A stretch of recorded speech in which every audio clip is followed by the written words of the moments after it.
All right, cool. We can get started. Here we go. Hey, welcome to the Black Guy Who Tips podcast on the Black Guy Who Tips network. That's right. Find us everywhere you get podcasts. Search the Black Guy Who Tips. I'm your host, Rod, joined as always by my co-host, Karen. And we are live on a Monday night, ready to give you some podcasting. We'll see how long this episode is. We both got things to do today.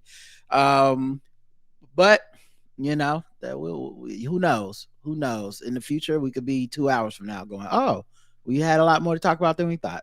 The official weapon of the show is Roan chair. And the unofficial sport, bullet ball. A bullet ball. Extreme. Karen, I guess before we get started, do you have any banter? No, I don't think I do. Okay, I don't think I had any either. Let me check my notes, but I don't think I do. It's okay. There's no pressure.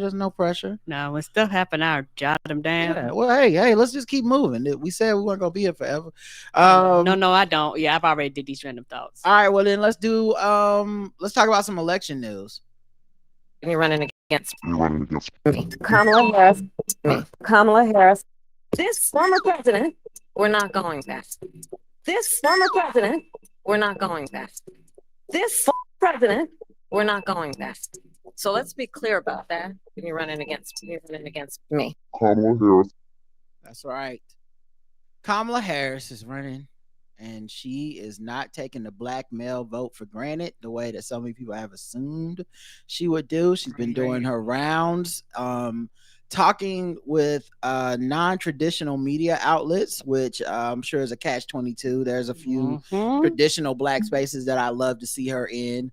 But one of the broader issues I haven't seen a lot of people address is, in addition to just our news becoming trash in the last 8 to 2, like how many last years, like once news cravenly gave in to just playing the ratings game, and this is basically like sports, and we're going to treat it like you're watching ESPN, but it happens to be about very serious shit. Right. That's why sometimes they ask some of them ask some of the most dumbest and ridiculous questions. When you go, this is not giving us any information nor educating the general public. Yeah. Once they started participating in the unseriousness, like questioning Kamala Harris's race or being like, you have to address this, Trump brought it up.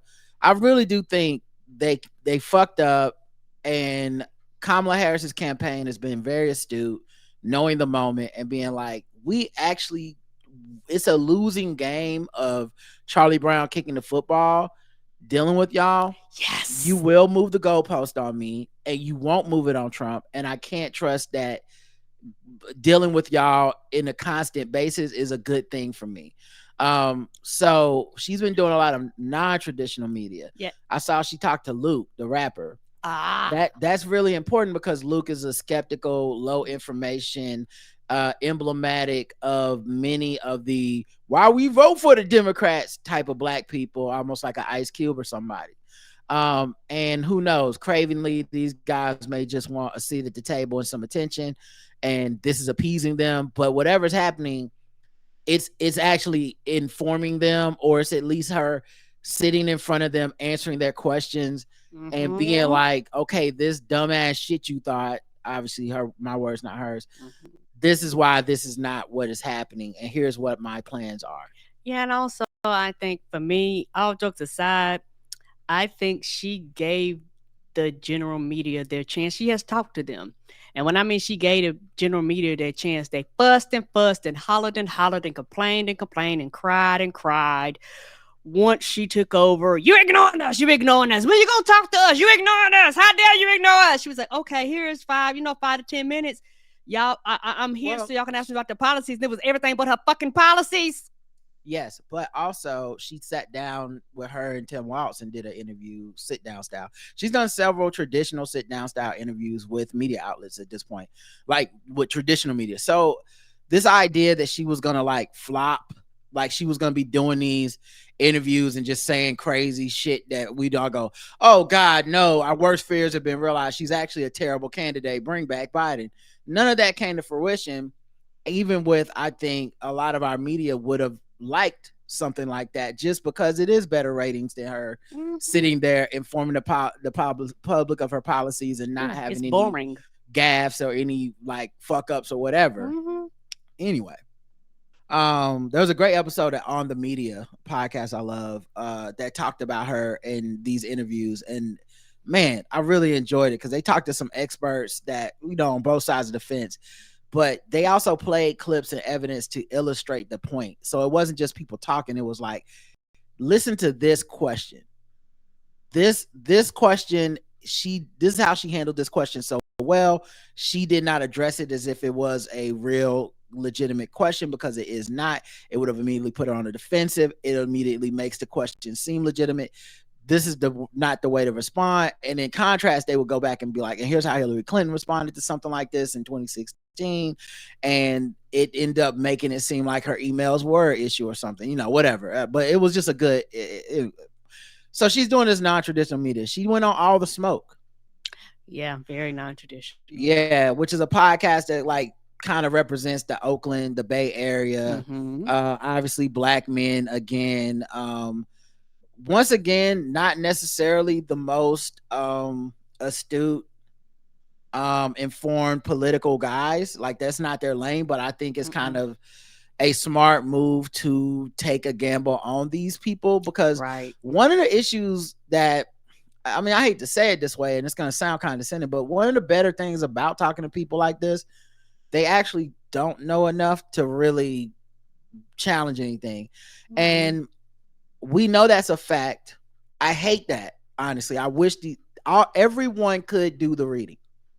None of us is beyond learning and being a little bit more informed. But a lot of the black podcast zeitgeist and podcast zeitgeist in general is about low information. I'm just an everyday person. I don't know shit.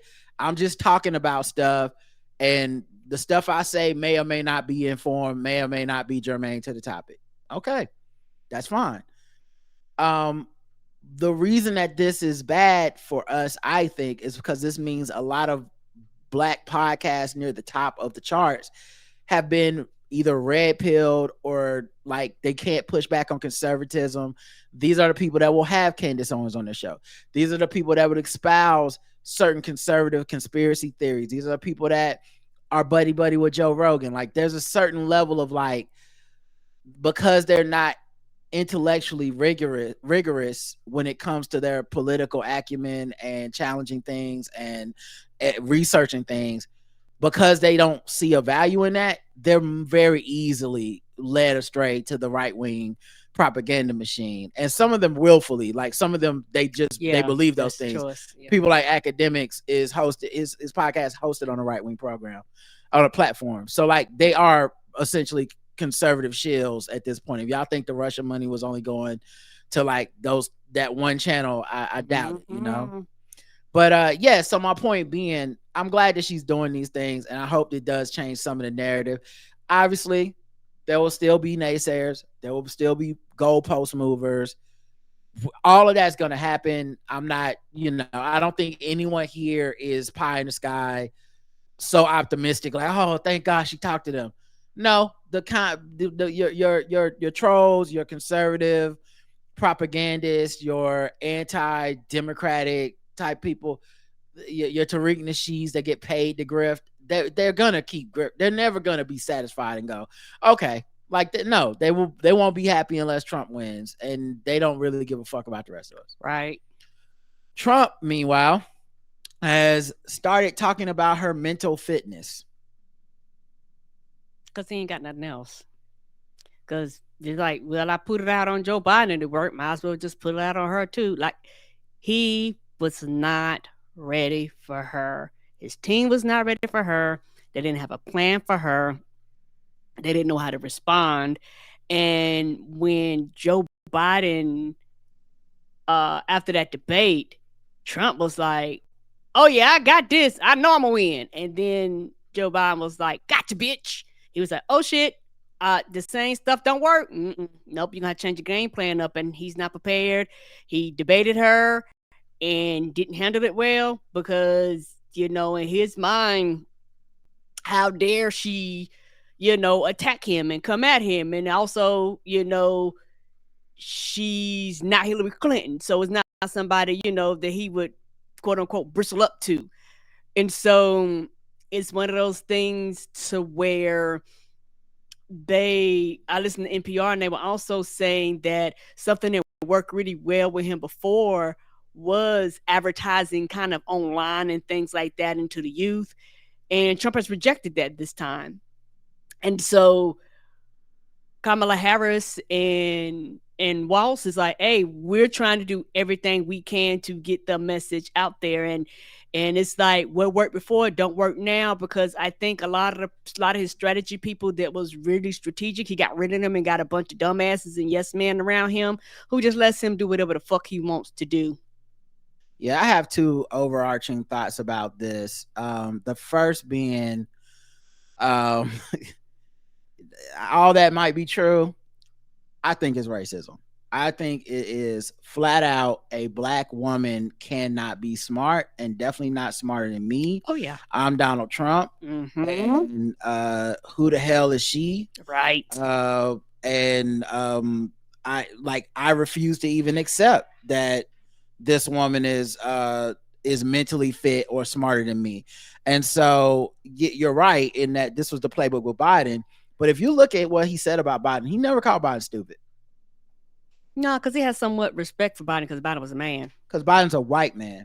Yes, I'm sorry, a white man. Yes. To me, this is obvious racism. Like, I can't even see it another way. Where like, oh well, this is what he would have said.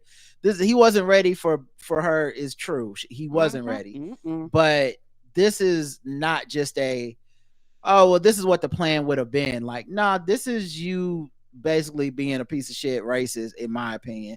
And he can't beat them racism charges over here. Nope. The second thing is, and this is conspiratorial. This is me maybe not being the most logical person, and I'll accept anybody that wants to say that.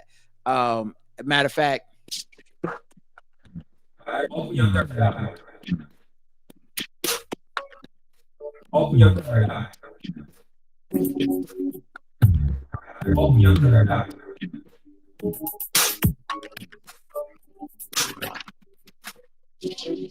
Open your third eye. I'm still not sure that he wants to win. I really would not be shocked if he gives no fucks about a winning strategy, and everything has been like, how much money can I get in my pocket before the election and before I have to go to court, and I'm gonna fly to fucking Coop or something. Yes. Like, this shit makes no sense. This is way worse than 2016 or 2020. This campaign is bad. Like, it is very bad. Not in the like it's bad because I disagree way, or bad because wow, white people so racist. It's just like you're not even doing a good job to get the people you used to get. Right. And it's so cheap. Like, they're not spending money that you spend to win a campaign. Right. Even if the goal is like, well, that's because we think we can just steal the election somehow. You're not even spending money in the steal the election part. Like, anyway. So that's a conspiracy. Saying shit. Yeah, that's a conspiracy. So don't write in about it. I know it's a conspiracy. Right. You don't need to tell me it's not reasonable or logical. My third eye is open on that too, because like you say, your strategy is not a winning strategy. Everything you do is anti-strategic. Excuse me. You really don't give a damn. You're taking people money. You're coming up with bitcoins, but you dressed up like Captain America, whatever the fuck, with the cards. Like, everything you do is a motherfucking scam. I know a grift when I see one, and this is even more grifty than the last two times. Yes. And the last time was super grifty, for the record. That whole I didn't really lose the election shit, he was collecting money the entire time he was saying that to be like, we're going to fight the election. He ain't spending no money on fucking fighting the real election. He didn't even pay Rudy Giuliani and his lawyers. I think this dude's just grifting us. And if he loses, the fact that it won't be in a landslide is probably the most damning testament to American racism and bigotry that we've had, and the stupidity of the average American voter. The fact that if we're like hoping he doesn't win, and then if he doesn't win, we know it won't be but by a small percentage. Like, it'll be 5% or some shit. It won't be like what it should be, which is very 20% of the nation goes ahead and goes with them because they're like, I hate black people and immigrants that much. And then 80% of the nation's like, are you out of your fucking mind? We won't get those numbers. So it's gonna be close just because it's always close, but god damn, crazy. Yeah, and it's very frustrating. I see somebody talking about this in the chat room. And yeah, the RNC, they should lose everything, and they're going to lose everything, because he doesn't pay down. He doesn't he doesn't send money to down ballot races. Yeah, right. He doesn't send money to down ballot races. Everybody that he picks and endorses ends up losing, because that's what happened last time. Yeah. And it's also one of those things where he doesn't have the appeal, because the thing about him the first time was nobody, quote unquote, nobody knew he was a shiny new toy. Nobody knew what he was going to do. Okay, he's in there. Everybody sees his policy is going. Well, you know what though, Karen? 2016, yes. 2020, he got the second most votes of all time. Just Biden got more. You know what I'm saying? So like a lot of people doubled down, and some joined in on the first time. Like, hey, I want some more Trump. You know, so. I can't even say that's what it is. It's just he's running the race like he expects to not win. Like, just how can I get as much money as possible without spending it? That's that. Maybe I'm wrong. Maybe I'll be embarrassed in November. But goddamn, I mean, I'm not crazy. Y'all can see the same shit I'm seeing. This strategy is ridiculous. Even other Republicans don't like this level of racism. Right? They have Republicans who are joining a growing list endorsing Kamala Harris, and it's getting longer and longer because he's getting more and more weird and racist, like openly racist. He called her mentally impaired. He said she should be impeached and prosecuted, especially for her stance on immigration. He leveled the charges in a Wisconsin rally speech on Saturday that he later quasi walked back as being dark.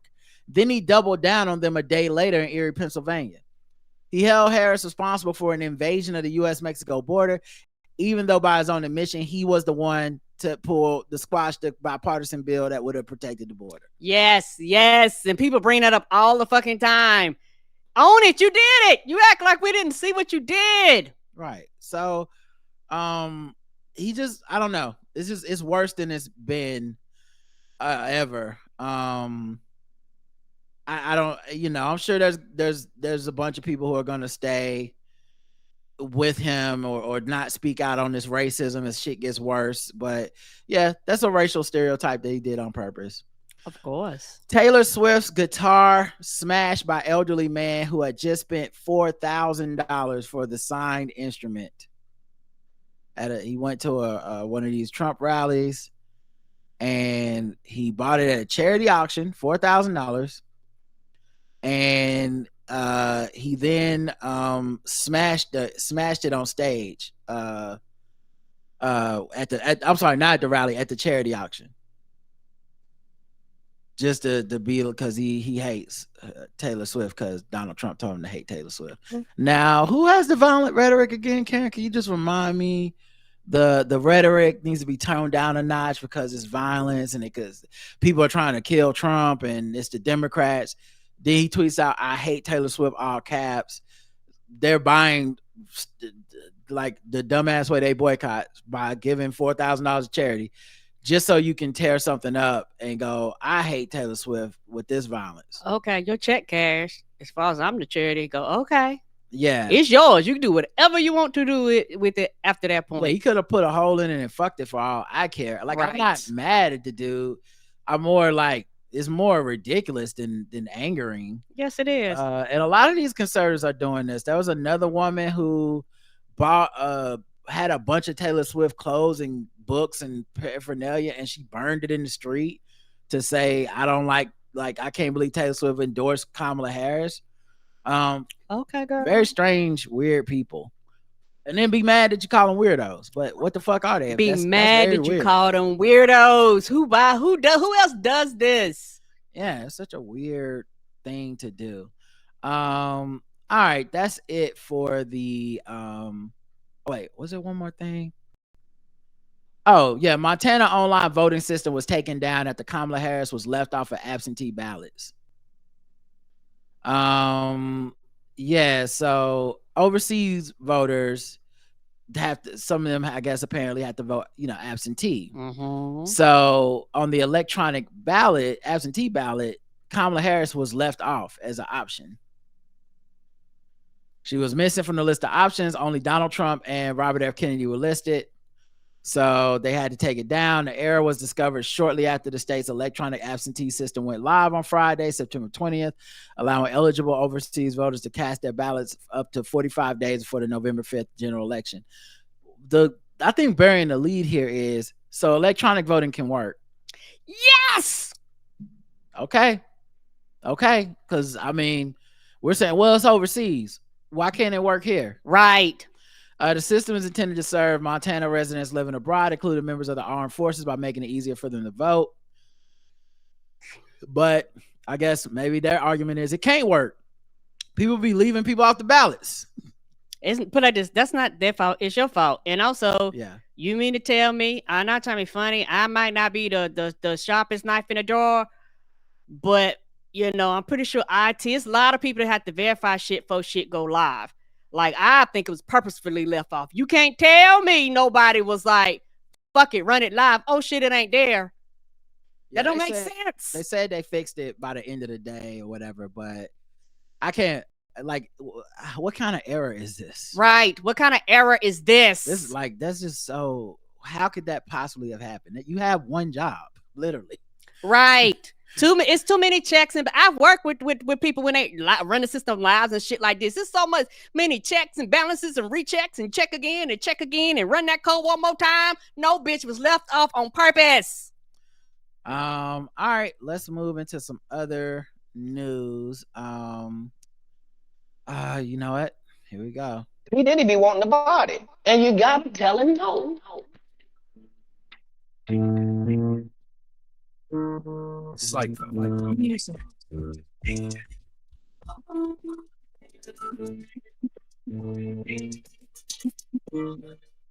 this really is the new Cosby Show segment we used to do. Yes. Well, I'm never really looking forward to it, but I also feel like there's never not news. Every time we come on this motherfucker, some more shit not happen. Diddy is eager to testify in sex trafficking case. I think we talked about that yesterday with Brandon, Brandon Collins. Let's see. There was also Obi Trice. You know who that is? That's a rapper. Real name, no gimmick. Member of D12, I believe. He slammed the internet by going on Instagram and leaving a comment about Diddy. Talked about internet people. Okay. What about him, buddy? Diddy Media Metals. This is what he wrote for real. This is not any editing on my part. Okay. If it doesn't make sense, that's because he don't make sense. All right, ready? Diddy Media Metals niggas sue you, settle every step you take, you reminded you ghetto. Praying hands emoji. Stay strong. Crown king emoji. Did he think it was right, Nate? The bars? What's happening here? Was he trying to rap? I don't get this. This statement makes no sense, what you just said. Well, I'm only like 12 words in. There's more. So maybe it'll make sense as I go along. Okay, go ahead. Keep talking. All right. Now I feel like I got to start over since you interrupted. My bad. Diddy Media Metals niggas sue you, settle every step you take, you reminded you ghetto.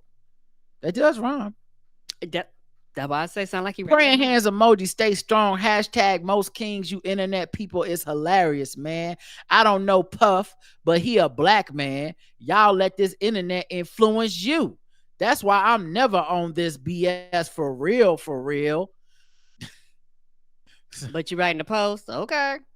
You don't think you never on it because none of us have ever uttered the sentence before today. I wonder what Obi Trice thinks about this.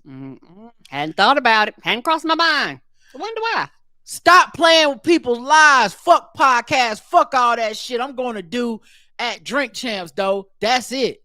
You motherfuckers assassinate people's character before it happened. Unfollow me, bitch. 2 laughing emojis, which means he's not laughing. We matter, you motherfuckers. Convict people for a conviction internet.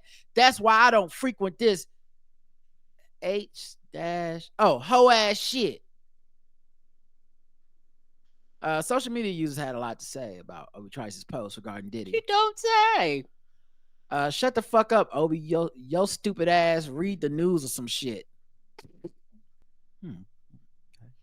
Similar reactions came through. I guess they don't have Wi-Fi at 8 Mile. Obi must ain't see the Cassie footage.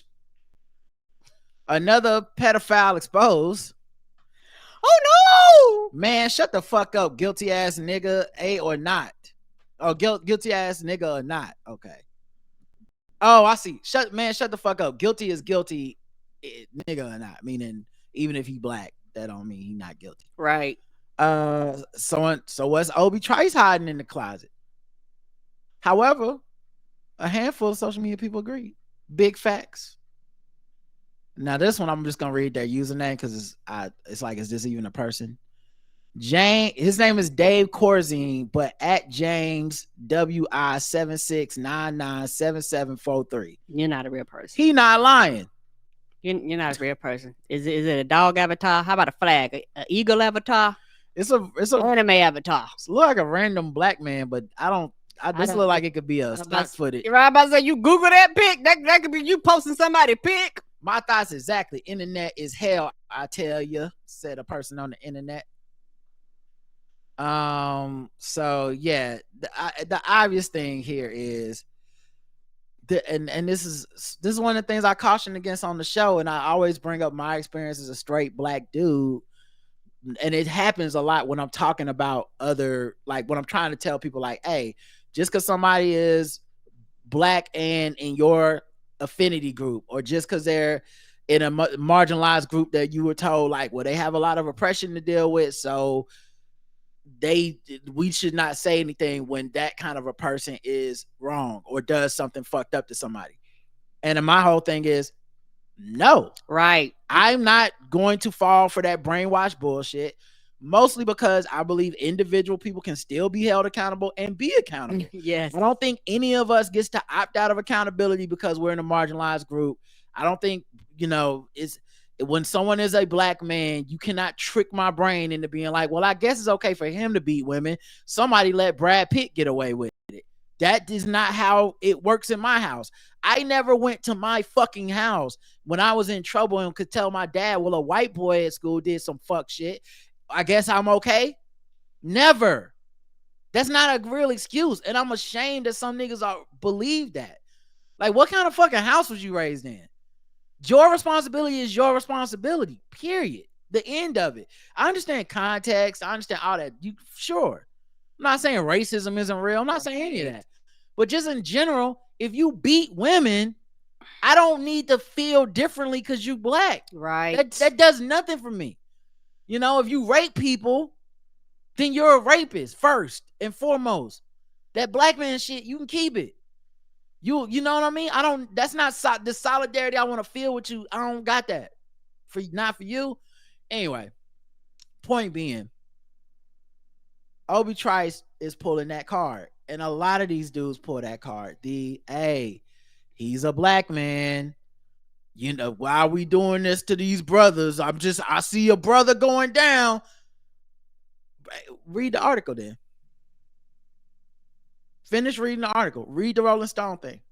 Read it. Because all of them go off of they all go off of vibes. It's all vibes.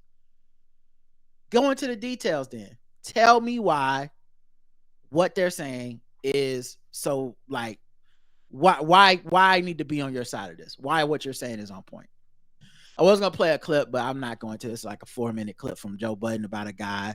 I don't even know these people on the podcast, but it was a dude talking about how this was so prevalent and Diddy, and I don't even know if he kept saying Diddy's. He was trying to avoid saying Diddy's name, but they were talking about Diddy. Mm-hmm. But he kept going into this like, well, what people don't even, this is just what people did. People don't even know is like, so now somebody tells you that you raped them and you got to hear that. And the whole time I'm thinking like, that only makes sense if you're not thinking about the person that got sexually assaulted. Right. Like if you only identify with people who commit sexual assaults then sure, I guess you have a point, which is, what am I supposed to do if I just been getting away with sexually assaulting people for so long, and now finally people are coming forward and being like, that was sexual assault? Whoa, my mind is blown. What? It's gonna be consequences? That's crazy. So you could just wait and make me pay consequences for some shit that I did? I can't believe this. And like Melissa Ford was there and talked about, she's a former video vixen, current podcast personality, and she talked about like, well, that's what the fucking environment was for girls like me.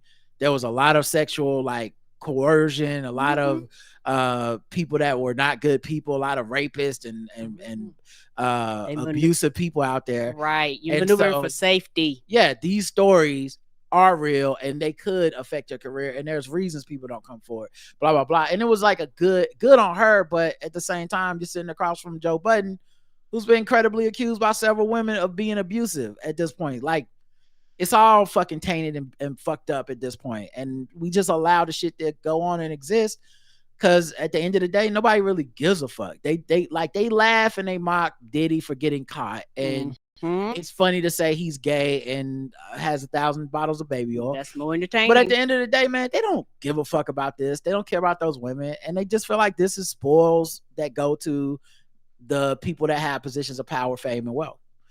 Anyway, but I did think, that fucking Obi Trice thing is indicative of a lot of people do that. People did that with Jonathan Majors, and they try to trick you into thinking that you're stupid. Like, oh yeah, I guess you're right, man. Why are we being upset with him? If there's any white person that's ever gotten away with something, why would I ever want a black person to get in trouble? And it's just like, I'm not a child, so you can't trick me. Right. And I also would like those white men to get in trouble. And be held accountable. I'm not, I can't be fooled into being like, oh no, I guess since they weren't. Like, that's that them first bullshit. And every last one of them, I wonder what will happen and what's gonna happen on the day that someone that they love tells them they were assaulted or something. If it's a black man, you're gonna be sounding like this, like. And I'm not putting it past them. Some of them will. They'll stick to it and be like, listen, baby girl, I know you got sexually assaulted, but we can't put this black man in jail. And that's just a fucking failure as a human being to me. Yeah. And also is one of those things where some of them have been told by people they love, their mama, their sister, the people that they quote unquote claim that they love. Every time you tell them you got an issue with black women, and they burst them off. They act like that shit ain't real. They will tell some of them to their faces, bitches be lying, or that's my boy, or you better not say nothing. Like they'll actually threaten them. Like, and people act like that shit's not real, but it is. And this is why people don't say anything. A lot of times they don't say anything because women and people that have been sexual assaulted, they are trying to survive. And so they know the people that are the predators that kind of come at them. Like after things have happened to you, you're more aware. And it's one of those things, they know behavior, they know speak, they know talk. So they go, oh, I can't tell you shit. But yet, if you ask a lot of these men, a lot of men are quick to say, I don't know nobody to do that. Not me and my friends, or none of my family members been raped. But if you really sit down and ask them, you be like, hey, I hear you talking, but have you ever even asked them? Well, not have you asked them. Fuck all that, Karen. It's just, fuck all that if they care. I'm saying the people in your life hear and see how you talk about women. They hear and see how you talk about survivors of sexual assault. If it happened to them, why the fuck would they tell you? Right. You ain't the one they could tell. Listen to how you talk. I wouldn't tell you shit if it happened to me. Like, if you provide nothing. You're a weak motherfucker. Like, you're not protective. You're not safe. You're a person that says you're not a rapist. You're not an abuser, but you constantly defend and agree with them. So like, yeah, I'm sure to a lot of them live in a charmed existence where every woman in their life, nothing bad has ever happened to them, or if they did, they're the exception. They would never admit, like, damn, this shit is happening all the time. If they had to live one fucking day with the knowledge of what does happen, if they looked into any of these fucking stats, none of them ever bring this shit up. They would be like, okay, damn, I guess I have to admit it and live in this new reality, or I stick my fucking head back in the sand and be an ostrich to this shit. And that's what they're gonna do. The second one. Of course, because at the end of the day, bitches be lying. Yeah, I mean they need to be for you to live your charmed existence of everything's okay. Anyway, didn't mean to get out into that rant, but it's just Obi Trice and people like him. He's just, like I said, it's not even him. It's just there's so many fucking people that talk like him.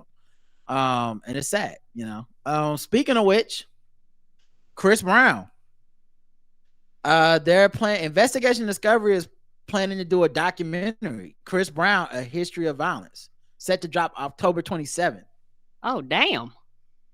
It's part of their annual No Excuse for Abuse campaign and dives deep into Brown's legal troubles, focusing on his well-documented history of domestic violence and assault.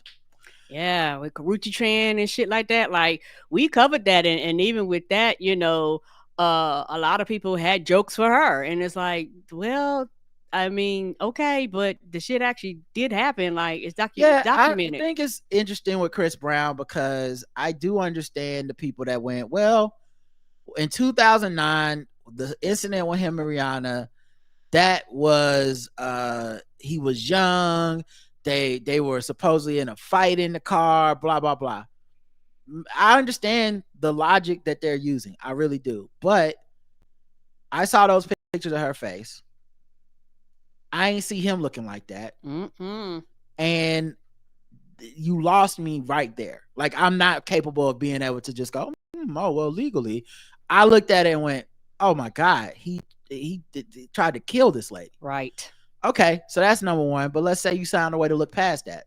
What those people also do is they skip over all the other legal issues, the violent outbursts, the multiple assault cases, the sexual assault allegations, the other survivors and accusers that have come forward over these years.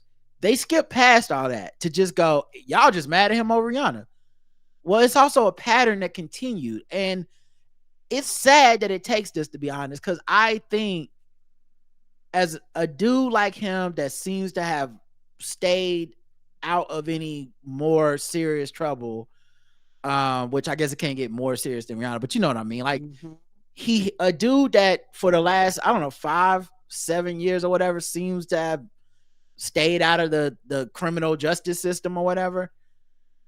It's sad that this documentary has to be the thing to remind people everybody's not just mad because they won't let go of the Rihanna shit. Right, because a lot of people... He has a pattern. Right, because a lot of people was upset when they stripped him from the NBA All-Star game. And people was like, why are they upset? I was like, because they don't want to be associated with that. Because when he shows up, if you're co-signing him, you got a lot of questions to ask, to answer. And his fans and his defenders act like that's not a real consequence of his actions. Right. Like, it's not like this, like the same way that motherfuckers can't let go of some racist white person that did some shit 10 years ago, even if they never do another racist thing. It's like, yeah, but Amy Schumer made a couple racist jokes. You're never going to let it go. And anybody that co-signs her, you're going to always raise your eyebrow and go, now, why are you co-signing her? Well, imagine if that person did something even more egregious. Anyway, so apparently, after pleading guilty to felony assault, he accepted a plea deal, but this is only the beginning of a string of legal issues, including multiple assault cases and sexual assault allegations. The documentary will take viewers on a journey through Brown's past, starting from his troubled childhood, and examine how the cycle of abuse continues to play a role in his life. It also raises the pressing question: How has Brown maintained his superstar status despite his violent history? Featuring commentary from experts and survivors, the film takes a hard look at the lasting impact of abuse on both victims and those involved. Now, look, he ain't in my he's too young. His music was not for me. Yeah, I was a little older when he came out. His first album, loved it, was a bop. After that, no, for me personally. But that's also because, like you say, I was older when he came out, so I was already out of his demographic. So I don't have the emotional attachment of feeling protective of any part of his like legacy or whatever. And I'm also not a boycott person, meaning that if I hear a song that has Chris Brown on it, I'm not muting it or skipping it or whatever. Like, it's not like I'm anti Chris Brown's music and shit. it just doesn't move me one way or the other. So I imagine there's a lot of people that it will. I know there's a lot of women, just like with R. Kelly, who are very big fans of him and will defend him through the fire and will not hear any level of criticism thrown his way. Right. And that's on them, but I don't have to participate in that. And I hope the documentary gives some level. I hope it's well done. Number one, we'll see. Believe Discovery. I can't remember if ID did the other documentaries that were good, but yeah, we'll see. We'll see. I mean, if it's a shitty documentary, it's a shitty documentary, and that'll be a shame if you use something that could have been real and you made a shitty documentary. Just like HBO had a shitty documentary that I watched that was like, we're gonna give you both sides of Amber Heard and Johnny Depp. We're gonna give you both sides of Megan Thee Stallion and Tory Lanez. And when I watched it, I went, this is a fucking farce. Like Netflix has been putting out shitty documentaries for like a year or two. Yeah. Is like, so if it's a shitty documentary, they will have done more disservice to people who are victims of domestic violence and assault and abuse than they will have helped. And if this is just a weird cash grab where they don't have enough material to make a real documentary, that'll be a fucking shame. And I hope they don't do that. I agree, and I hope that this is where, I don't know everything, but this is where like true journalism comes in, where you need some of it. Like, hey, these are the facts. These are the things that actually happen. Like, if we quote unquote are doing both sides, okay, here are statements from this person. Here are statements from that person.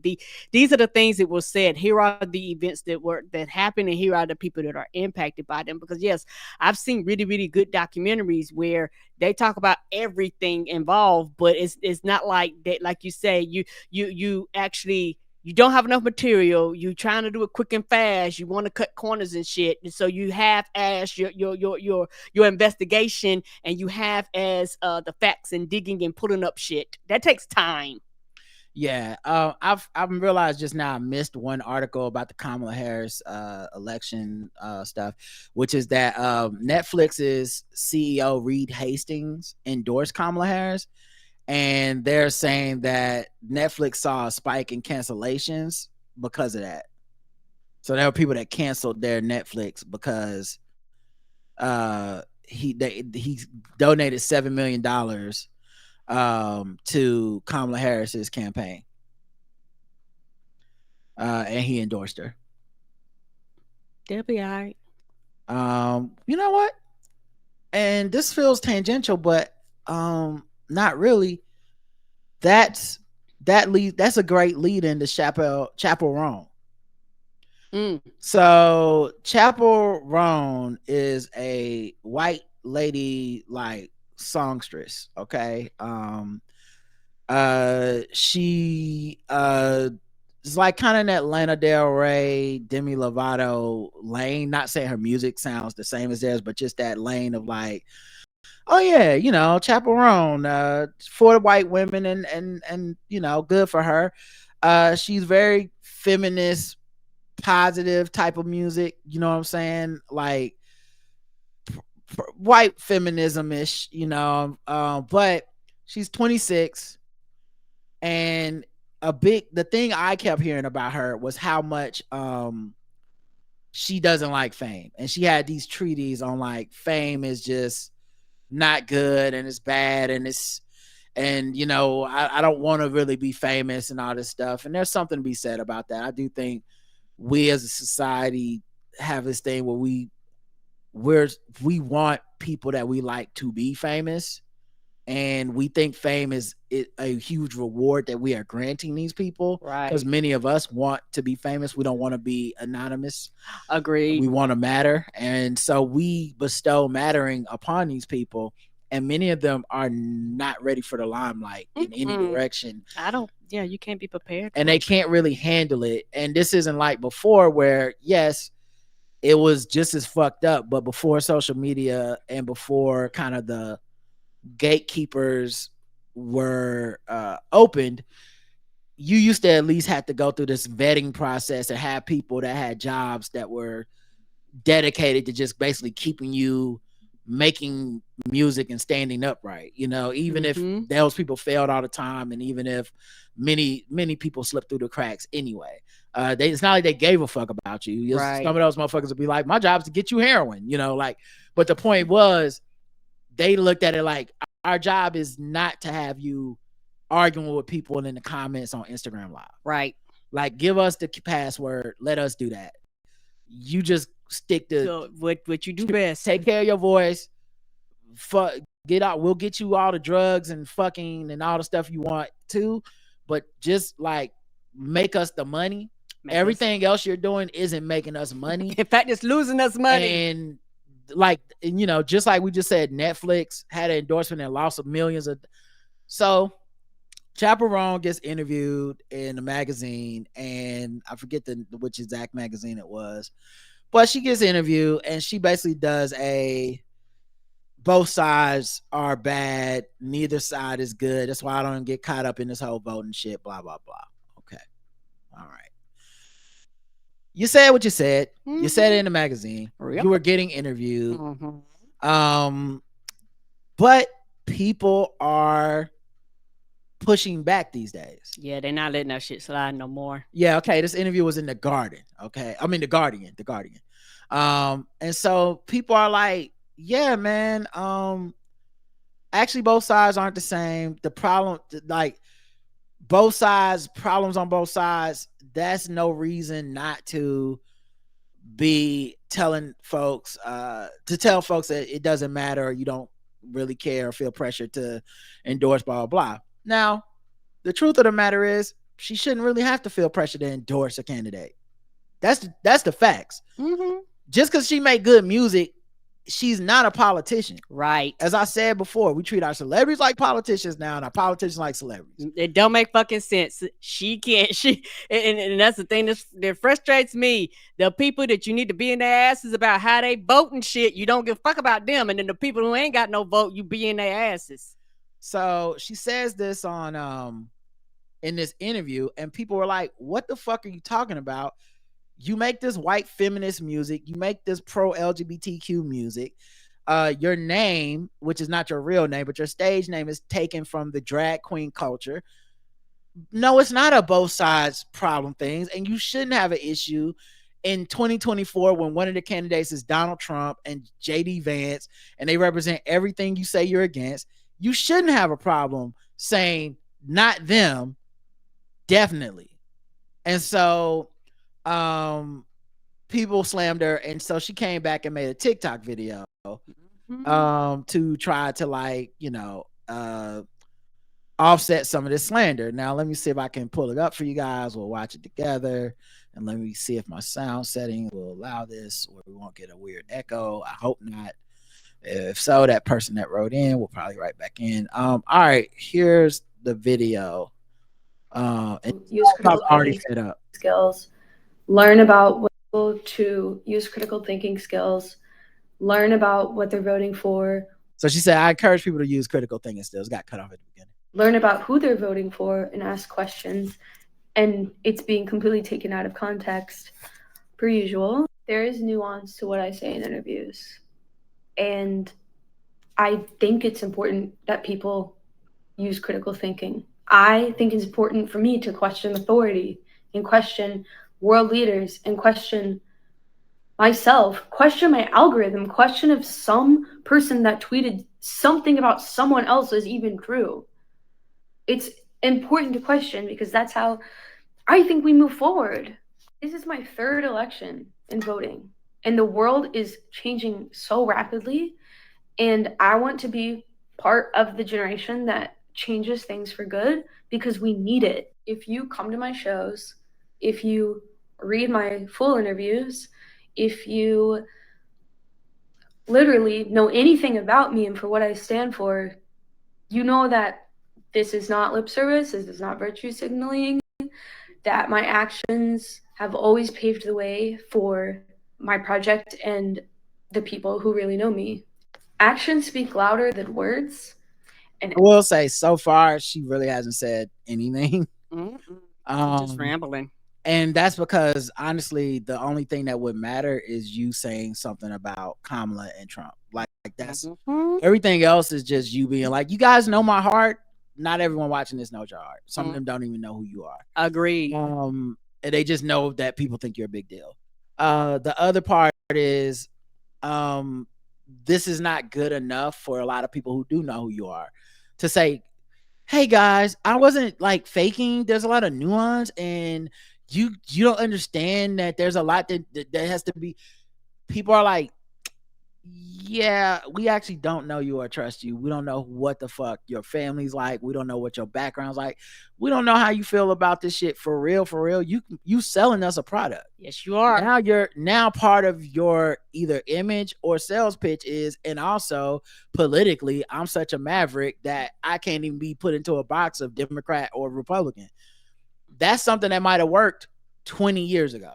Yeah, not now. 2024, people are like, it's a pretty big box on one side, and there's a very small box on the other. Yes, sir. Saying you're in between those boxes is more gonna make people just suspicious you're on the small box, and with the we just want white straight people over here. Agreed.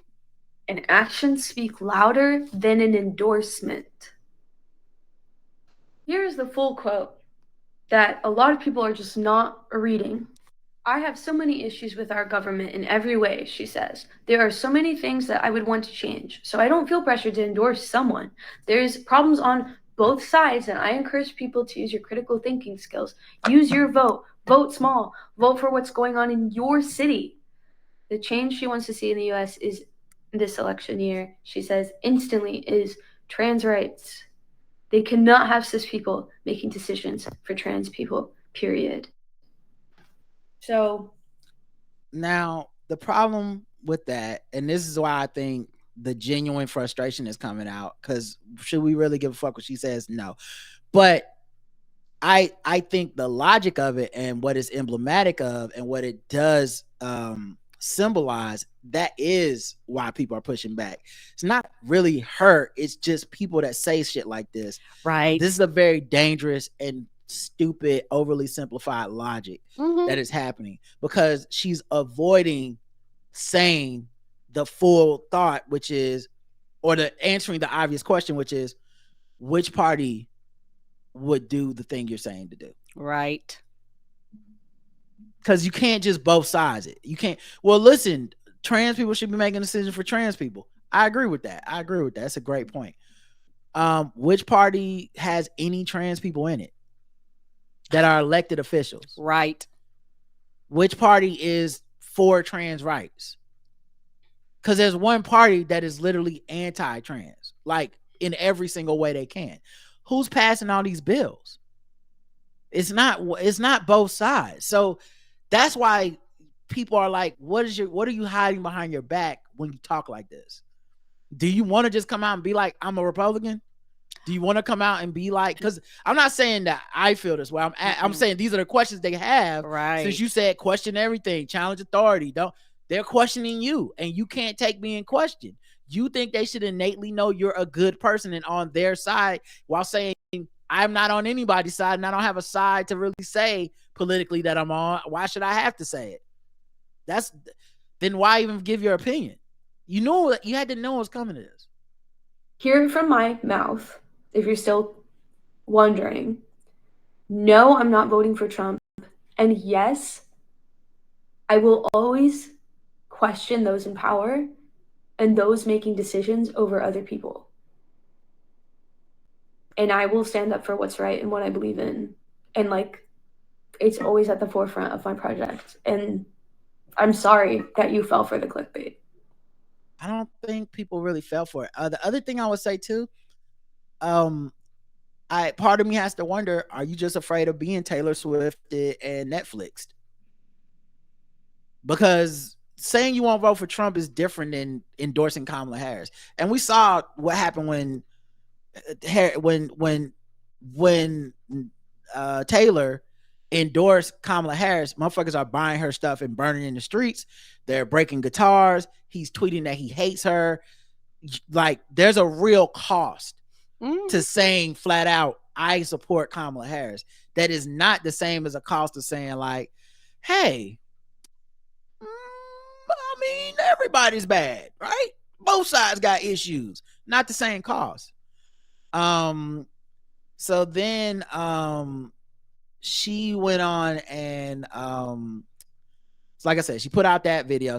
She then made a second video. Yeah, before you go on, and Yes. what you're saying, you're not voting for Trump.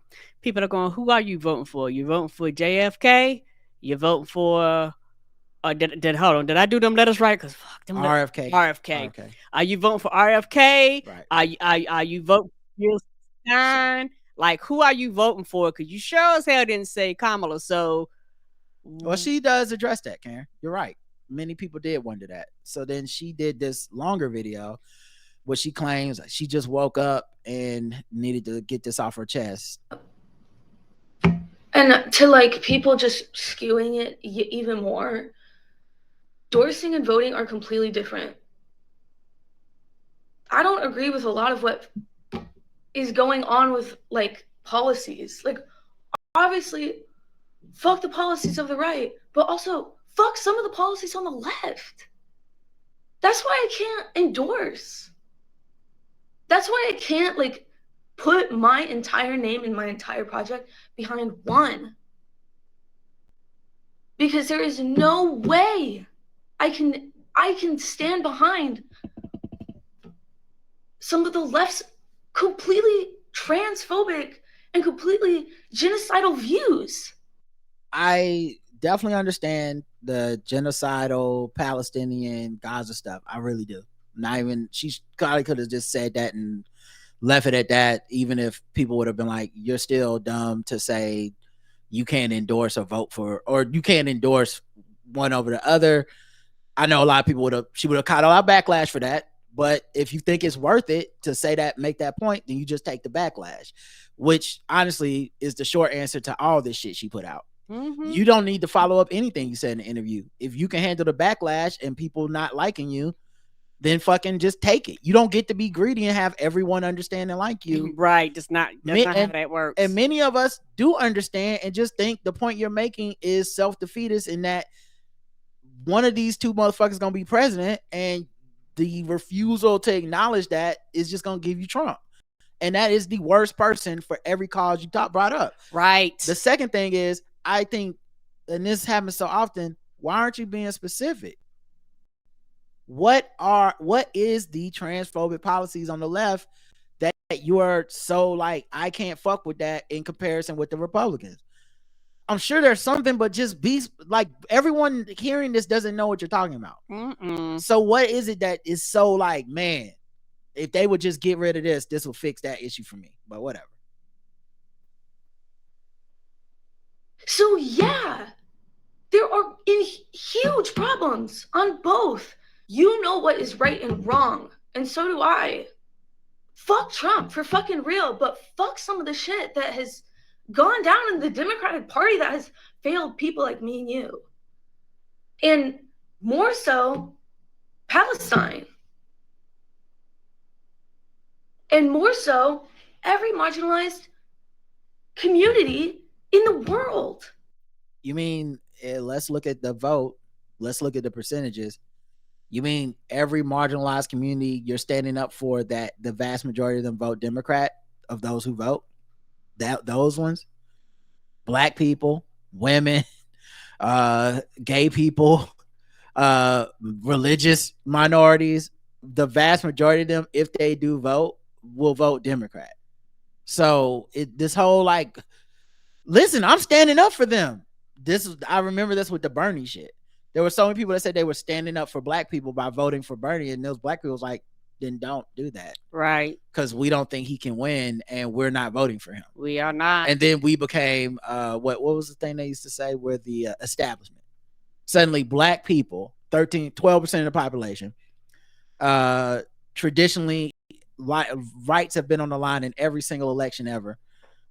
Traditionally, when suddenly we're the establishment because we don't agree with these liberal white people on what's the most pragmatic way to go about. Mm-hmm. So no, I'm not gonna settle for what the options that are in. Ma'am, chicken or fish is all they have at the venue. Right, pick one. What do you mean you're not gonna settle? It doesn't make sense. It's like the people that think they're punishing Democrats by when they lose, we will punish them. And you're like, we did that in 2016. I got punished. Yes, I did. You got punished. I got my ass whooped because you want to fuck around. No, Hillary Clinton's still a rich white lady living fine. Nothing happened to her. If anything, I think her life was better not being president. She had to deal with none of the stress. She just get off a hot, spicy tweet and cackle and laugh and live her fucking life and be like, you fucking idiots. Y'all did this to yourselves. So it doesn't even make sense. In front of me. And you're not going to make me feel bad for that. So they already are making me feel bad. That's why you're making this video? You made this because you feel bad. Because you didn't feel bad, you wouldn't make this video. If you could just, and it's easy for me to say, obviously, but at this, when you say something like this, you just need to be ready for motherfuckers ain't gonna like it. That's life. People ain't gonna like you. You know who you don't see crashing out? Taylor Swift. She endorsed Kamala Harris, and she's taking a lot of shit from a lot of people. Very nasty, vile shit I've heard about her. Mean, condescending asshole shit. She ain't crashing out on the IG Live or the TikTok, dog. Now, it's probably because she's not hyper on TikTok and hyper online. Being hyper online drives us all crazy. Yes. No one should be subject to that. You wouldn't even have felt the need to make comments like this if you weren't hyper online.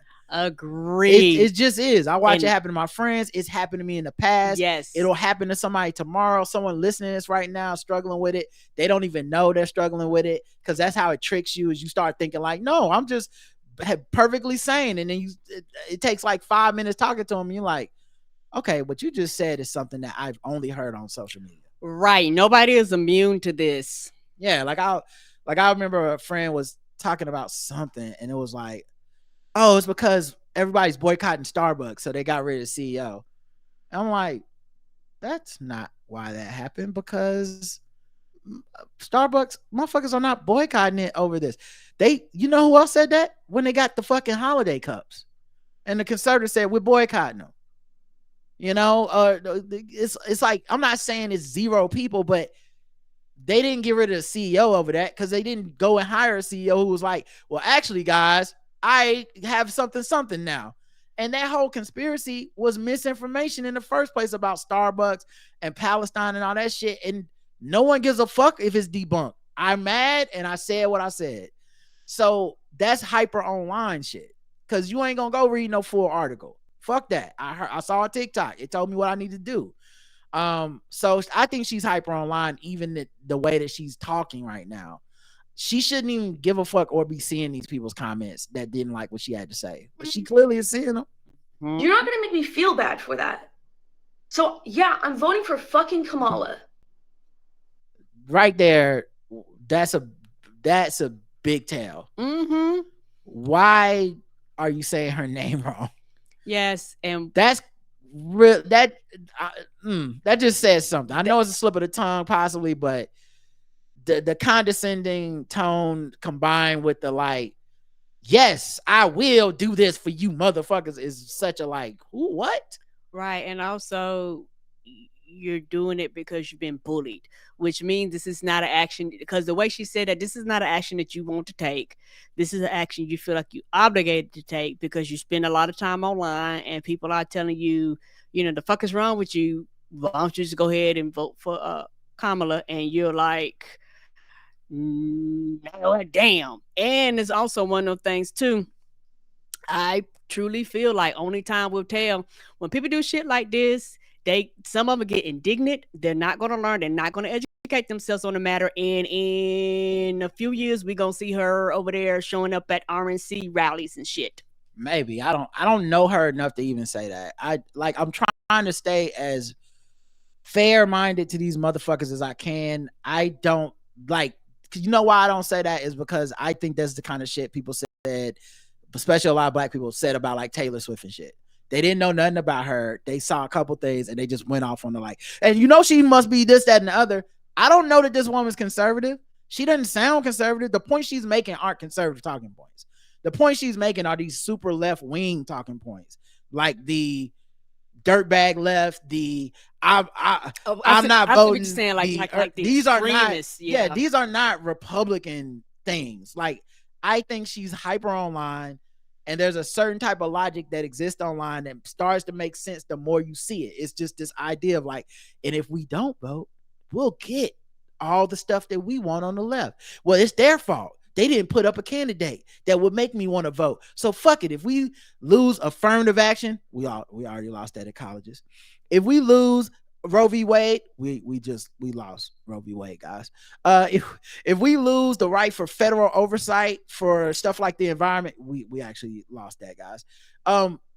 Well then fuck it. It's Democrats' fault. No, we had a chance to stop that in 2016 and we didn't. Right. And we're living with the consequences now. Many of you being dumb and uninformed, blaming those consequences on the current administration because you don't understand. You doomed this administration when it came to certain things like the Supreme Court in 2016. Like that's just what it is. So and there's no way to fight back without people going out and putting enough people on the other side of the party, the Democrats, in power with enough of a majority to get shit done. But this type of talking doesn't address that.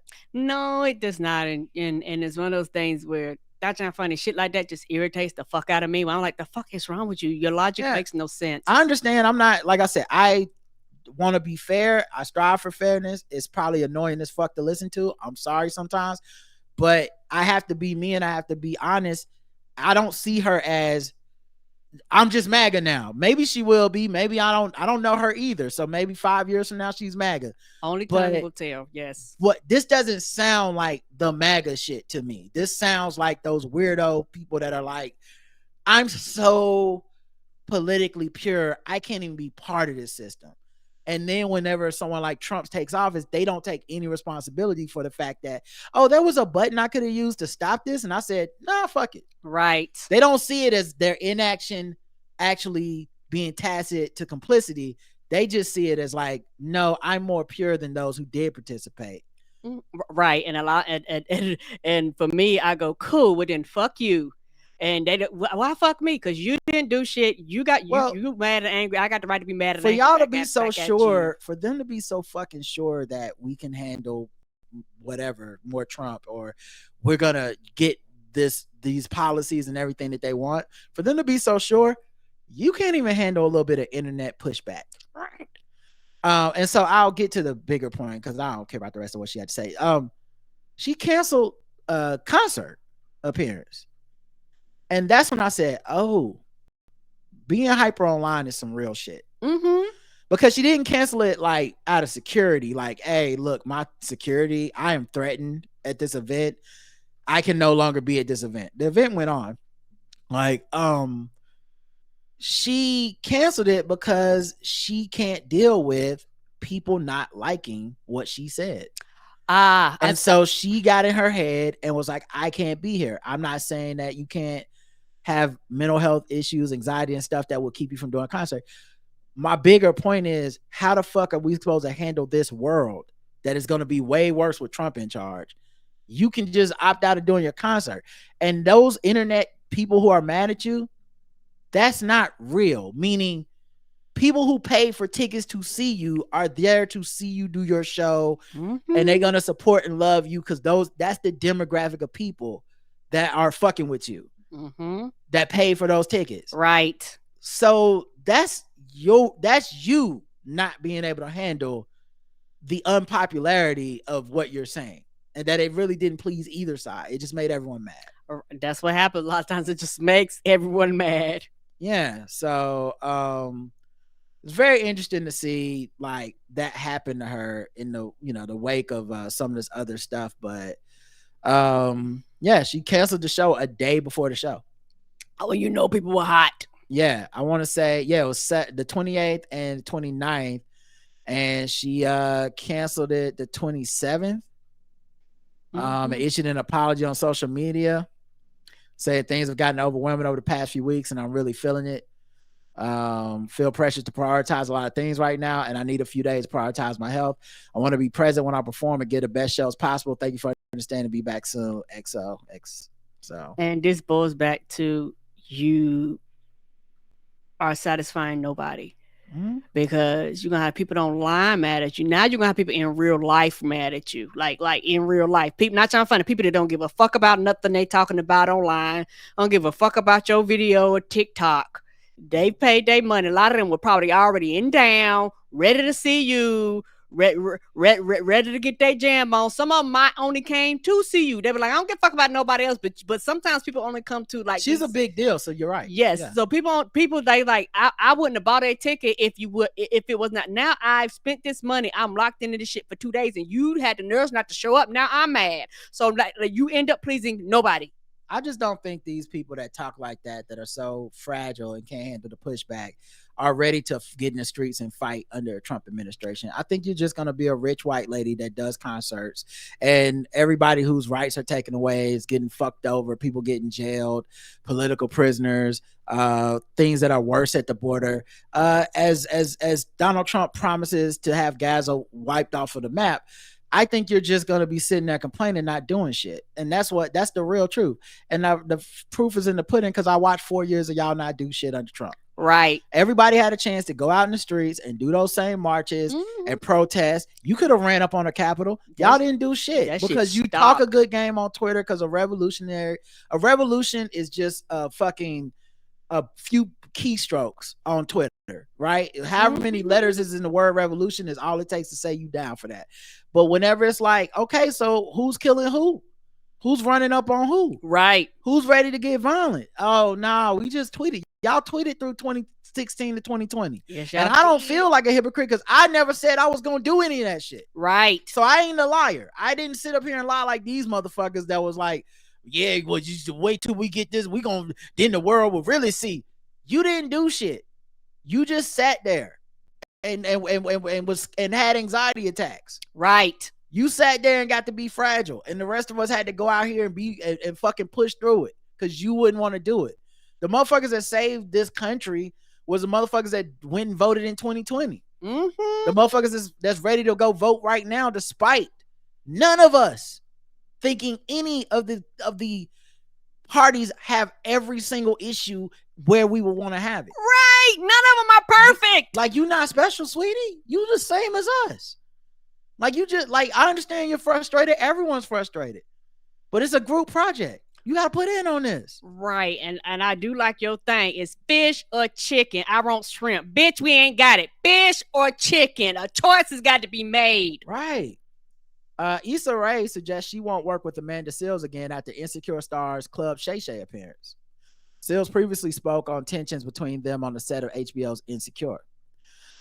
So Issa Rae was at an event where she was promoting her wine. I think it's called Via Ray or Via Ray Prosecco. Is in Brooklyn, New York, and they played the audio on the Breakfast Club. She said she was asked to name a person she would never work with again. And Issa said, I mean, anybody who's going on a podcast to talk shit about me.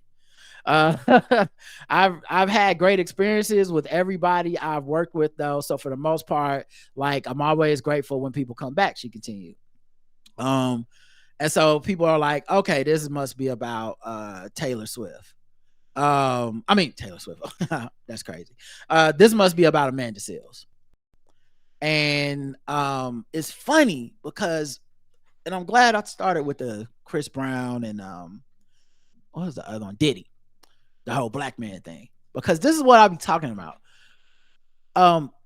The Amanda Seales thing, at this point, like the Club Shay Shay thing, there's so much from her own mouth that should inform people like, oh, she might not be a good-hearted person, and she might be not worth the hassle of working with. And because I think she speaks the language of the internet and social media so well, people just are like falling for that shit all the time, because she's look, she's so good at Instagram and going live and stuff and crafting these narratives. And honestly, the language of the internet mirrors what she does, or she, whichever chicken or egg. But this idea, because many of motherfuckers participated and I've watched them, this idea of like, I'm such a good person anyone who doesn't fuck with me is obviously their fault. Right. And I've never contributed to any of the problems or issues myself at all. Mm-mm. Everyone should always take my side. And whenever something bad happens, whatever's happening, understand it's happening because I'm such a good person. I'm so outspoken. I ride for us so hard because anything I believe means that that is a belief that is about black people and blackness. It's never me personally. It's never selfishness. It's never narcissism. It's never whatever. It's everything I do is altruistic just by existing. My mere existence, my work, everything I do is for you and the blacks and y'all. And so therefore, if anyone denigrates me, they are taking down black women. And it doesn't matter if I'm fighting with other black women, other outspoken black women who have been down for the people. Right. You should be suspicious of their blackness, not mine. And it's been a few incidents over and over and over. And this is when I followed from inception. I remember when she goes by Black Publicist, the Black Publicist on Instagram. But I remember when the publicist that threw this party, she throws this party. We talked about that. She throws this party every year. I think we talked about it on pregame. So it's probably behind a paywall. But okay, no problem. She throws this event like every year, and black people come because she represents some major fucking talent. She has a lot of clients. She represents and is cool with so many black people in Hollywood. She gets to throw the black party. Yes, that everybody wants to. See what I'm saying? So right. I need people to think logically about this. She's so well liked, and people fuck with her so much.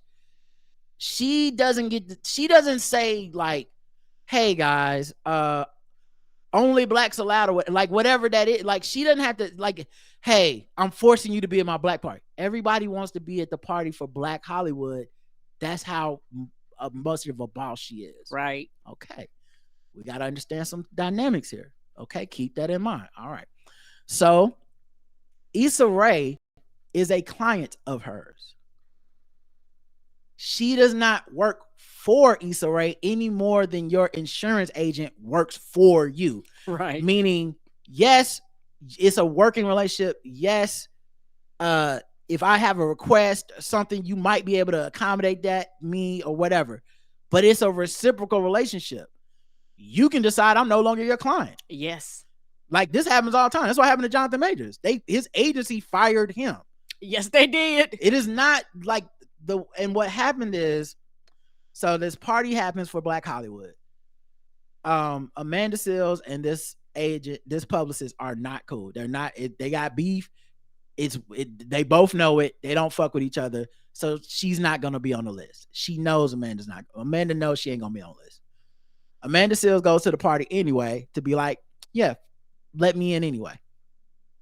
Then people looked and was like, you ain't on the list. Knowing she wouldn't be on the list. She goes and says, I don't know, who knows, because Issa Rae wasn't even at this party. It's something everybody leaves out that doesn't understand. Issa Rae was not there at this event. Okay. She goes on Instagram Live, starts crying on the sidewalk, literally making a huge scene. And being like, everybody hates me in Black Hollywood. They don't want me because I stand for the people. And people eat this shit up. This is why that activism, like economy that popped off on Twitter. This is why it worked. This is why so many people got y'all money off of just being like, I stand for black people. That's all you gotta say. Yeah, I got activists in my bio. Okay, well, shit then. I guess everything you do is right. And if you get caught stealing money or some shit, I just got to be like, well, they're black activists. I can't say nothing. So, anyway, she does that whole thing and publicly puts Issa's name in it, even though Issa really ain't had shit to do with it. It makes it seem like Issa should have put her foot down and made that woman let me in the party because I'm on Insecure. This is not an Insecure rap party. Right. This ain't got nothing to do with HBO or Insecure. HBO got a whole HR department. Yep. I'm sure Insecure got an HR person. Yes, sir. This ain't about that. This is this publicist's party. This is my party. Who has decided that her boundaries mean you aren't allowed in for whatever conflict y'all have. Right. And why that has never been explained, I don't know. That because a lot of people be doing her favors and not saying the details of why they got issues with her. Right. I know at least 3 people who they've told me their stories and they're just not my fucking story to tell. But they would not tell their story in public because people feel a level of sympathy for this woman that will not make them just, I don't know if it's colorism or what, but they will not just come out and be like, actually, she did me dirty and y'all should probably stop making it seem like she's this great, like, I love the black people thing because she fucked my black ass over. And also, we talked about before, professionalism. It's like, hey, dog, like, I'm trying to be professional. Yes. And so, and this is how professionalism gets used, weaponized against you. Because I'm a person like this too. Do y'all really think every single day on Game Theory was a fucking picnic? It's a bunch of creative fucking people all fighting to get their ideas done. You think there's nobody that said or did nothing? Nobody that don't like nobody? Something. There's always something. You won't hear shit about it, not because there's a culture of silence or da-da-da, but because part of being professional is like, yo, we handled this professionally. Right. And it's not your fucking business. Mm-mm. Y'all didn't work there. And honestly, if only one person's giving their side, more than likely, there's a whole nother side to it. And when those people don't speak up, what happens is what happened to Issa Rae. I've seen otherwise reasonable people the whole time assume Issa must did something. She must did something to deserve this. She's complicit somehow. She must be a bad boss. She's fouled. She's fake. She's shady. Why? Because you accepted Amanda Seales' framing. So the framing of this is Issa Rae should have demanded the publicist let her in. Squish squash, problem solved. Once again, that's if you think a publicist literally works for the one client. Right. And I'm gonna tell you right now, if I have a party and make a list and I tell y'all this motherfucker ain't supposed to come, and I look up and that motherfucker in there, all hell about to break loose. No one thinks about that, the publicist agency. And I don't mean agency like her business. I mean her personal agency. So what if the publicist said, let's just take it to somewhere where y'all will agree without even thinking. What if the publicist said, I don't want Chris Brown at my parties. And then Chris Brown's like, so-and-so was at the party and they should have told you to let me in. Everybody be like, are you fucking crazy? Right. She don't have to let you in. It's her party. Right. Now, then you ain't going to be like, well, yeah, Issa Rae here's cool. You going to be like, no, I don't like him. So therefore he couldn't be at the party. People like Amanda for whatever reason. And so they work backwards into like, well, she said, I'm telling you, that ain't how the shit works. So you showed up, you try to make a stink to force your way in. Now, this is the part that I covered on the podcast because I followed this closely. I was listening to Amanda's podcast at the time. I think it's called Small Doses. It is. And she had, maybe a month or two later, Issa Rae came on the show.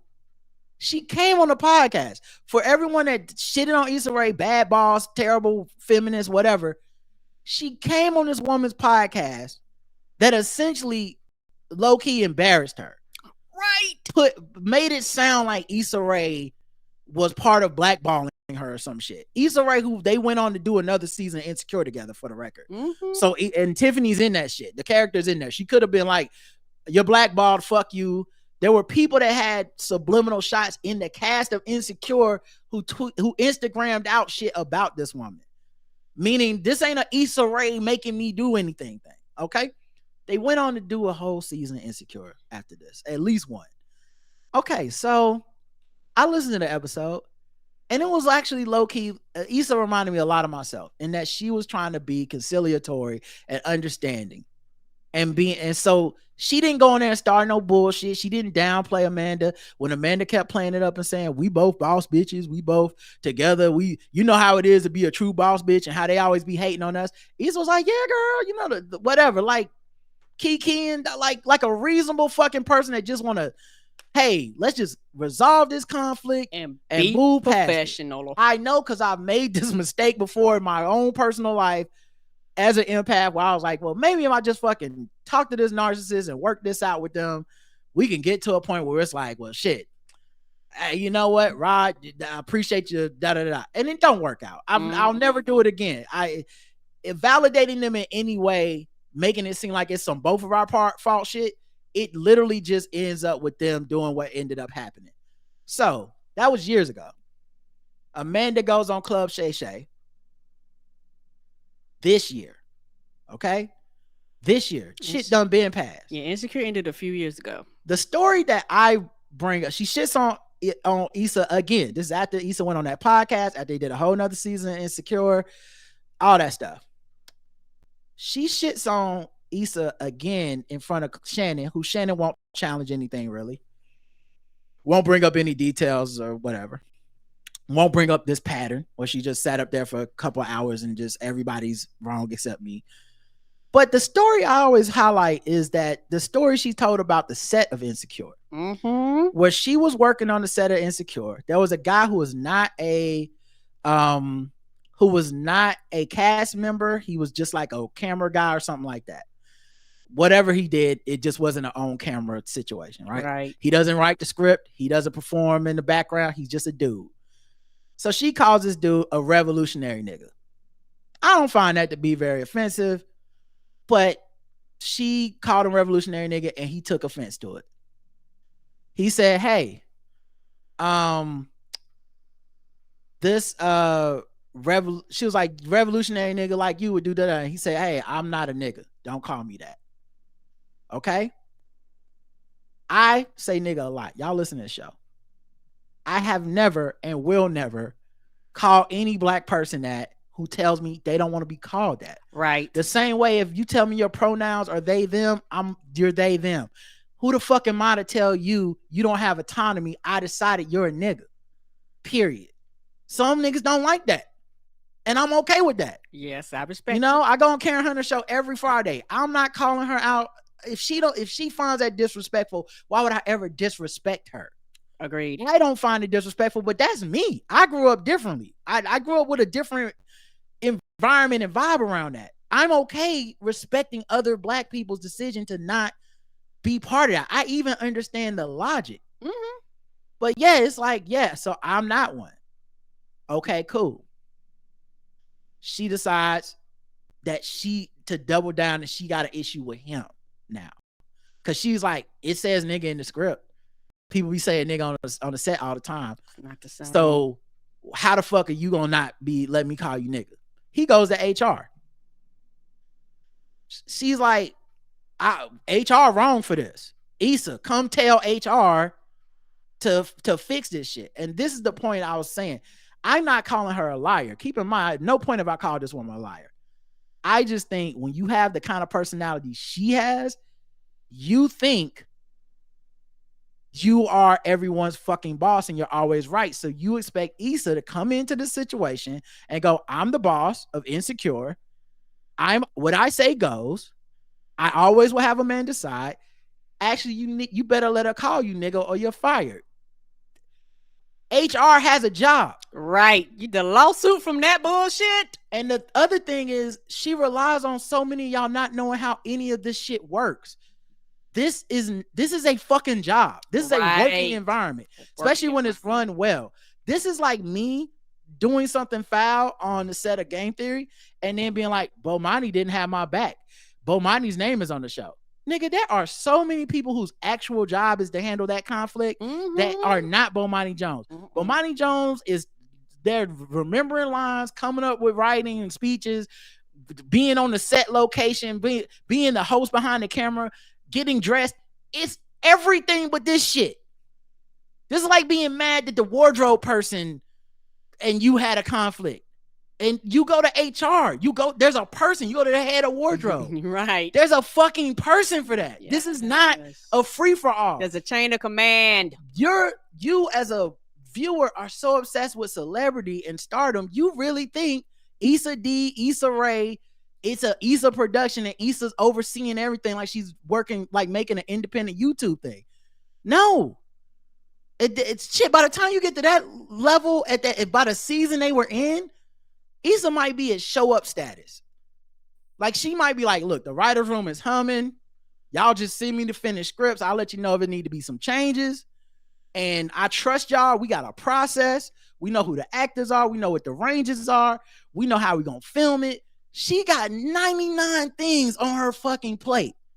You're talking. She's in meetings with the director, the producer, the showrunner, the EP. It's so much bigger than Issa. He won't let me call him nigga, and you failed me. I'm going on Shannon Sharp's show to talk shit about you. So to see people try to both sides of shit was crazy to me. It made no sense. It's like she's literally taking advantage of the fact y'all don't know how a set works. Y'all don't know what a professional environment looks like. Yeah. But you do know what going on IG Live complaining about people is. Yeah, and a lot of this boils down to some of the things you said before. Black men do it, and so do black women. I am a black woman, so what I said must be true. I have been done wrong because racism is real, and the only racism that matters is the racism against me. Not about us as a collective, not about the general cause, not about defending anyone else. I only complain about shit when it's about me. The only time I click this shit, this Instagram and shit, and turn it on and talk to y'all is when I feel aggrieved. Well, where are you any other time when things happen? You know, like because you claim that you do this for the people. And we're gonna end it right there because that's the perfect summary. Like that's why I said I'm glad we started with the Diddy shit and the Chris Brown shit, where I'm like, just because that motherfucker's in your affinity group doesn't mean you just excuse a pattern of piss poor behavior. Right. I'm not saying this woman is a criminal. I'm not saying she the worst motherfucker on the earth. I didn't say anything. I'm not calling her out her name. But how many fucking conflicts are you going to be the common denominator while telling me you've never contributed to a single issue in anyone's life ever? You've always been 100% right. You've always been the victim, and everybody's out to get you. And I'm supposed to, she just did it with Kamala Harris. I'm supposed to just keep acting like, I don't see it. She did. She just does this. And so the least of the worries in the world for me is someone that's been denigrated for, at this point, 5-6 years, and Issa Rae, who let her good name get sullied under whether it was professionalism, sympathy, whatever it was, where she was like, I guess this woman just got to cook me. She's just going to keep bringing me up like I'm the fucking problem, even though all I did was help her get this job and we worked together. Okay, right. Cool. To have one time to say, after this woman had dragged her name 2 times at least, to be like, I would not work with her. Didn't say her name, but we know who it is. The fact that we know who it is. Why isn't that a red flag for y'all? Like, damn. Yeah, we know who it is. Issa Rae has worked with so many people. The fact that 0 other motherfuckers have ever went out their way to go on this woman's name. Right. And it's not like, well, it's because Issa's such a huge gatekeeper in Hollywood. She didn't start out. She started from the bottom. Now she's here. Mm-hmm. It's so telling of how people get down. So yeah, I had to say that's the perfect button on the episode. I have shit to do. I got to get out of here. But thank y'all for listening. Thank you. We'll be back probably throughout the week. Mm-hmm. Until next time, I love you. I love you too. Bye, everybody. Have a good rest of your night. Peace.